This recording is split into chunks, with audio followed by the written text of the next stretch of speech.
Ang programang ito ay rated SPG. Striktong patnubay at gabay ng magulang ang kailangan. Maaaring may masiselang tema, lengguwahe, karahasan, sexual, horror o droga na hindi angkop sa mga... Kailangan ko maging matapang para sa Yolo. Lalabanan ko kung ano man yung takot na nararamdaman ko. Dahil hindi ka matutulad kay Ninong Cromwell. Narito na nga ang ating pag-aabangan bukas, Martes, sa Abot Kamay na Pangarap. Sa wakas ay natagpuan na nga dito ni Annalyn Santos itong kanyang lolo Pepe at hindi niya nga inasahan. Nang kapain nga dito ni Annalyn ang pulso ni Don Pepe ay laking gulat ito ng buhay pa nga. At dali-dali naman na sinabi dito ni Annalyn na kinakailangan daw nilang dalhin ito sa East Ridge at tinawagan niya itong kanyang ama na si RJ at ipinaalam na natagpuan na daw niya itong kanyang lolo at nahulog nga daw ito sa bangin.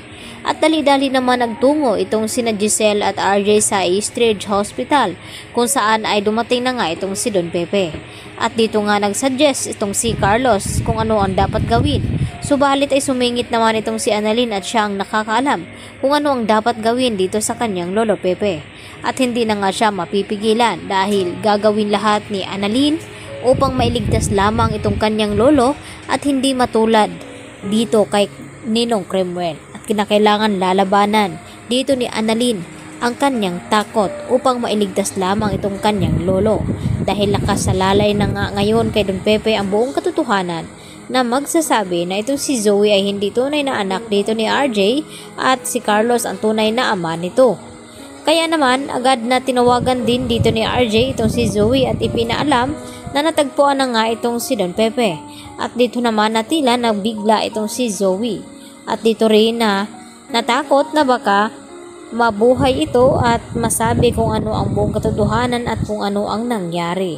At dito naman na tila hindi mapakali ito si Zoe dahil malabo na nga makasurvive daw itong si Don Pepe sa ganong operasyon. Subalit si Annalyn nga ang gagawa nito.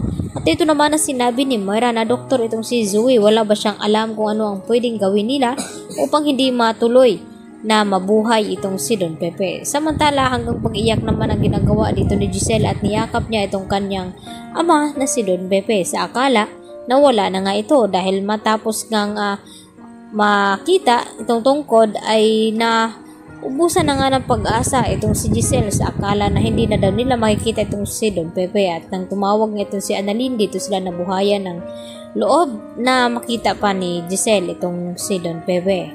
At dito naman nasawi itong si Balahadya dahil nang laban nga ito sa mga pulis at hindi nga nasabi kung kasabwat nga ba niya itong si Moira. Subalit malakas pa rin ang kutob dito ni Doc RJ na itong si Moira pa rin ang mastermind sa nangyaring kidnapping dahil nawawala pa nga ngayon itong pera kung nasaan at dahil nakatakas pa nga itong mga kasabwat ni Balahadya.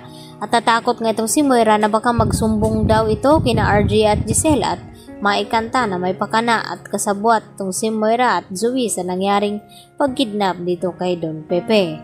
At sinisisi naman ngayon lahat ni Moira ang nangyari nga kay Don Pepe at dito sa pagkahuli ni Balahadya at pagkasawi dito kay Zoe at hindi na nga malaman ni Zoe ang kanyang gagawin.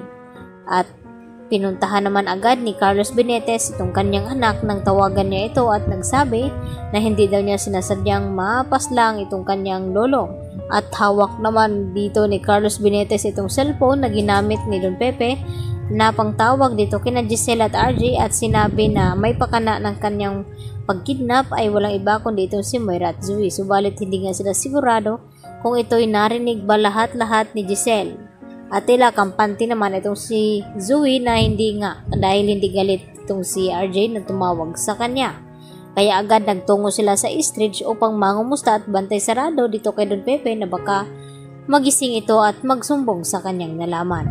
Yan ang ating pakatutukan bukas mga kapuso, dito lamang yan sa Abot Kamay na Pangarap.